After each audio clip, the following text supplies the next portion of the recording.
Kuki MLA Taragi Manungda Nupi MLA Anigi Mapuroiba Singh Dilal Hobagi Makok Ngaktani Makoibu Karigi Fadribano Haina Khwairamban Ima Kaital Joint Coordinating Committee for Peace ki Convener El May Mana Hangdakli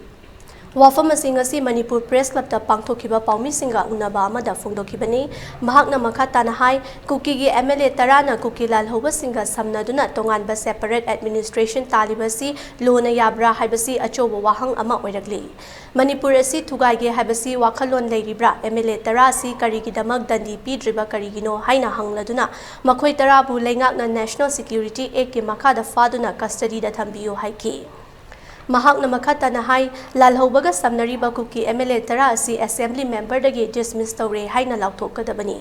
Court na bail da thadokraba matung khulngakpa mangagi manungda miyoi amabu NIA na amukhana fakhibagi thawong miyamna yaningde athuba matamda state government na daita lawraga fakhriba khulngakpa si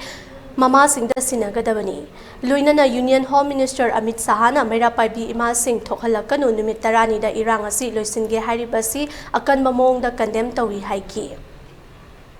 Tara MLA Tarana lalhobo mayang ba samnaraga separate moina taliba moigi lengak lo MLA na tali sia sidi ain na yabra moigi naharon Kuki naharon chingche ain na yabra Naharon singje aina yaragadi ya yadragadi chap manana karigi phada bano karigi damakta MLA Tara se Manipur dagi muhoi se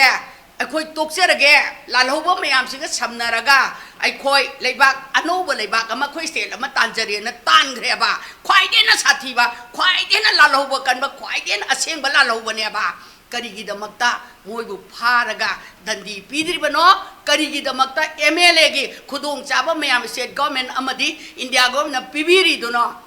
adoragadi Manipur se tumnana ba moi taraga state government ga India government ga manaraga Manipur se tumhallage haibagi wakhalonda tawbiribra karamba wakhalonda tawbiribino MLA oidiba nupi ani sigi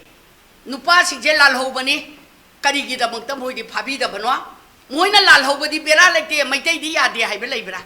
leiba leiragadi madugi ayaba democracy right ni hairagadi madugi bailo chana kaglon do mama oibe khoida amukta I boina pibi wokta pajaraga chummi lale dokte study tawjage haiba mama oibe khoigi wakhal danga si de faure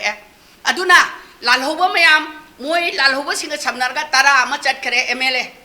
chaliba MLA se mantri su yauri MLA su yauri adu oragadi Tara se Kudakta Parga, National Security Palaga, Kasadida Tambio, Numitara Malani Manunda, Kulai, Kukolo, Habse, Hana Mangam, when I think of another Gomena, Sumana to resell it in Oil about NIA, Pagani, Coconut, when I hide them letter. How did you? Amatanganu, Gananta Tangapino, Gomena, Portsmouth of Jarabato, Narang, but the boom money long Taraiba, Numaka Tarigo, I took the mind I know, because I know what I say. I do that when I had a cup of the Dimima. Isaki asini, mayam kaino tau ni ato mayam je, luai na mahal na beriba. Sumai ni eta wan ho na babibu, otta gi hai beto, tau bila kano, gome ni ngombe hai dana, mi kiti MLA Tara to, menteri gaya ke MLA moi Tara to, duk semre, presiden oi kre, luai semre, apa yang kita jauh lagi, moi ni fusu thabak tau kani, tau ro, wajan yang kang na thabak tau wajib matam hele, si bini henzale, mikam mira phone henzale. Santi oi na peace normal sia poi yang pam jaga dani poi kai ki ga tawri ni normal si tok chena puna ari ba ta le ba loi na mang ye ba